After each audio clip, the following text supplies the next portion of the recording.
భద్రాచలం వద్ద గోదావరిలో వరద ఉధృతి మరింత పెరిగింది. బుధవారం రాత్రి 48 అడుగులుగా ఉన్నటువంటి గోదారమ్మ నీటి మట్టం గురువారం 51 అడుగులు దాటి ప్రవహిస్తుంది. దీంతో అధికారులు రెండవ ప్రమాద హెచ్చరికను కొనసాగిస్తున్నారు. ప్రధాన రహదారులపైకి వరద నీరు చేరి పలు మండలాలలోని గ్రామాలకు రాకపోకలు నిలిచిపోయాయి. గత వారం రోజులుగా కురిసిన భారీ వర్షాలతో ఉపనదులైన సింగూరు, పెన్గంగా, వార్ధ, ప్రాణహిత, ఇంద్రావతి, తాలిపేరు, కిన్నెరసాని పరవళ్లు తొక్కుతుండటంతో గోదావరి ఉగ్రరూపం దాల్చింది. భద్రాచలం వద్ద గోదావరిలో నీటి మట్టం ప్రమాదకర స్థాయికి చేరనుందని అంచనాలతో కేంద్ర జలసంఘం ఎల్లో హెచ్చరిక జారీ చేసింది. బుధవారం రాత్రి 10:05 భద్రాచలం వద్ద నీటి మట్టం 48 అడుగులకు చేరడంతో రెండో ప్రమాద హెచ్చరిక జారీ చేశారు అధికారులు.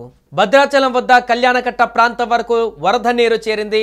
స్నానఘట్టాల ప్రాంతంలోని చాలా మెట్లు, విద్యుత్ స్తంభాలు నీటిలో మునిగిపోయాయి. గోదావరి నీరు పట్టణంలోకి రాకుండా అధికారులు గోదావరి కరకట్టకు ఉన్న స్లూయిజ్లను మూసివేశారు. దీంతో పట్టణం నుంచి మురుగునీరు బయటకు వెళ్లకపోవడంతో అధికారులు మోటార్లు ఏర్పాటు చేసి నీటిని తోడివేస్తున్నారు.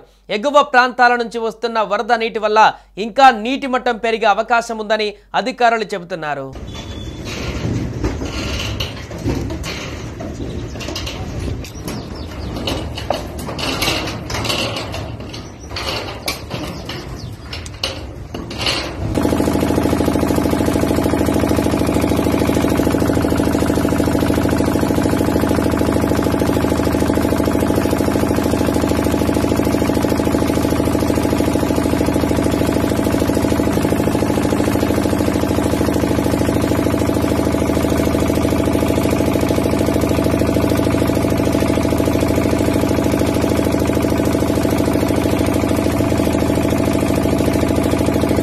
ఎగువన ఓవైపు శ్రీరామ్ సాగర్ నుంచి మరోవైపు చెర్ల తాలిపేరు ప్రాజెక్టు నుంచి వరద చేరడంతో గోదావరి ప్రవాహం క్రమంగా పెరుగుతూ వచ్చింది.